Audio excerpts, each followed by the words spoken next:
അങ്ങനെ ഇന്ന് മലപ്പുറം വരെ പോകേണ്ട ഒരു ആവശ്യമുണ്ട്. എവിടേക്ക് വെച്ചാൽ പല്ലിന് ക്ലിപ്പ് ഇടുന്ന ദിവസമാണ്. ഞാൻ ഇതിന്റെ പൊലിവിലാണ്, ഫാമിലി ആയിട്ടാണ് പോണേ. ഒരു ക്ലിപ്പ് ഇടാൻ ഫാമിലി മൊത്തം പോകേണ്ട ആവശ്യം എന്താ നിങ്ങൾ ചോദിച്ചാണെങ്കിൽ എന്താ ചോദിച്ചാൽ എന്തുമില്ല, പോരുന്നുണ്ടപ്പോൾ എല്ലാവരും ഇവിടെ കയറി പോകുന്നതാണ്, അല്ല വേറെ ഒന്നുമില്ല. അങ്ങനെ നമ്മൾ അവിടെ എത്തിയതിന്റെ ശേഷം നമ്മളത് അപ്പോയിന്റ്മെന്റ് ഒക്കെ എടുത്ത് നമ്മളിത് ബാൻ ചെല്ലാണ്. അവിടെ ഭയങ്കര തിരക്കെച്ചാൽ അജായി തിരക്കണം അവിടെ. അങ്ങനെ നമ്മളവിടെ കുറച്ചു നേരം വെയിറ്റ് ചെയ്തിരുന്നു. അപ്പോൾ നോക്കിയപ്പോൾ വാപ്പ നമ്മളെ വീഡിയോസ് ഒക്കെ നോക്കിയിരിക്കണം. അങ്ങനെ എന്തായാലും നമ്മൾ ക്ലിപ്പ് ഇട്ടുണ്ട് അവിടെ നിന്ന് ഇറങ്ങി. നിങ്ങളെ മുന്നിൽ കാണിച്ചു തരാൻ എനിക്ക് നല്ല മടിയുണ്ട്. എന്തായാലും ഇപ്പൊ നിങ്ങൾ കണ്ടല്ലേ പറ്റുള്ളൂ. അങ്ങനെ നമ്മൾ ക്ലിപ്പൊക്കെ കണ്ടിട്ട് ഭയങ്കര ഡിസ്കംഫേർട്ട്. നമ്മൾ ആ മറ്റേ പൊലിവൊക്കെ ഇല്ലേ അതൊക്കെ അവിടെ നിന്ന് ഇടണ്ടില്ലേന്ന് ഇപ്പൊ തോന്നുന്നുണ്ട്. പല്ലിന് നല്ല പെയിൻ ഉണ്ട്. അതേമാതിരി പയമരുന്ന് ചിറിച്ചാൻ പറ്റപ്പോ ഇനി ഇത് അങ്ങനത്തെ ജ്യൂസാളെ കുടിച്ച് ജീവിച്ചാൻ പറഞ്ഞേ. ഇനി നമുക്ക് ബ്രോസ്റ്റ് ഇങ്ങനത്തെ നാട് ഫുഡുകളൊന്നും കഴിക്കാൻ പറ്റൂല. ഇനി ഒരു വർഷം വരെ നമ്മൾ ബ്രോസ്റ്റിനോട് അവോയ്ഡ് ചെയ്തിരിക്കുന്നു.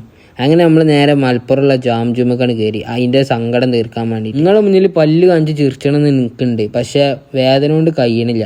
എന്തായാലും നമ്മളിത് ഐസ്ക്രീമും സാധനങ്ങളൊക്കെ മേടിച്ചാൻ വേണ്ടി നമ്മൾ കൊട്ടയിട്ടുണ്ട് ഇറങ്ങി.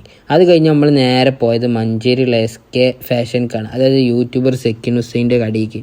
ഇവിടെ വന്നതിൻ്റെ ശേഷം ഞാൻ ആകെ നെട്ടിത്തരിച്ചെന്ന് പറയാം. കാരണം 1500 വില വരുന്ന സാധനത്തിന് വെറും 500 റുപ്യ. അന്ത്രന്മാരൊക്കെ ഓരോന്നാണ് എടുത്താണ്ട് പോകും. അങ്ങനെ അവിടുന്ന് നമ്മൾ നേരെ പോകുന്നത് എടുക്കുക വെച്ചാൽ മിനിയൂട്ടിക്കാണ്. ഇവിടെ വന്നതിൻ്റെ ശേഷം എൻ്റെ ഏറ്റവും വലിയ ആഗ്രഹം നടന്നു. നിങ്ങൾ ആരും വിശ്വസിക്കില്ല എന്ന് നിങ്ങൾക്കറിയാം, എന്നാലും ഞാൻ പറഞ്ഞുതരാം. എൻ്റെ ഏറ്റവും വലിയ ആഗ്രഹം, നമ്മൾ ഫേമസ് ആയ ഒരാളെ മുന്നിൽ നമ്മൾ ഫോട്ടോ എടുക്കട്ടെ ചോദിച്ചില്ലേ, അതേമാതിരി എന്നോട് വന്ന് ചോദിച്ചണം നിങ്ങൾക്ക് നല്ല ആഗ്രഹം. എന്തായാലും ആ ആഗ്രഹം അവിടെ നടന്നു. എന്തായാലും ഓൻ വന്നാണ്ട് എന്നോട് ചോദിച്ചൊരു സെൽഫി എടുക്കട്ടെ എന്ന്. ഓ മച്ചു, അപ്പത്തെ ഫീല് അത് വേറെ തന്നെയാണ്. എന്തായാലും വീഡിയോ നമ്മളെ ചെക്കൻ കാണുന്നുണ്ട്, നിങ്ങൾക്ക് മനസ്സിലായി. എന്തായാലും മുത്ത താങ്ക് യു. ഇങ്ങനെ ഒരാൾ വന്ന് എന്നോട് ഫോട്ടോ എടുക്കണമെങ്കിൽ ഞാൻ അവനോട് താങ്ക് യു പറഞ്ഞില്ലേ മോശം. എനിക്ക് അതൊന്നും പറയാൻ പറ്റില്ല. ഒന്നാമത്തെ എനിക്ക് പല്ലിൻ്റെ ആ ക്ലിപ്പ് ഇട്ടുകൊണ്ട് ഭയങ്കര ഡിസ്കംഫർട്ട് ഉണ്ടായിരുന്നു. പിന്നെ പോരാണ്ടോ പെട്ടെന്ന് വന്നാണ്ട് ചോദിച്ചപ്പോൾ അതിൻ്റെ അടുത്ത് അങ്ങനെ എൻ്റെ ആഗ്രഹപ്രകാരം ഞങ്ങൾ 3D ഷോ കണ്ട് കയറി. ഓരോ ഷോ ഇവിടെ ഉണ്ടായിട്ട് അതുകൊണ്ട് ചെറിയ അന്ത്രോനൊക്കെ നല്ല പേടി മേടിച്ചിരിക്കണം. ഓൻ തെറി വിളിച്ചില്ല എന്നുള്ളൂ, അതിന് മാത്രം അവനക്ക് അവൻ്റെ മുഖത്ത് ദേഷ്യമുണ്ട്. എന്തായാലും ഇന്നത്തെ തക്കണ്ട് കഴിഞ്ഞു. ഓക്കെ.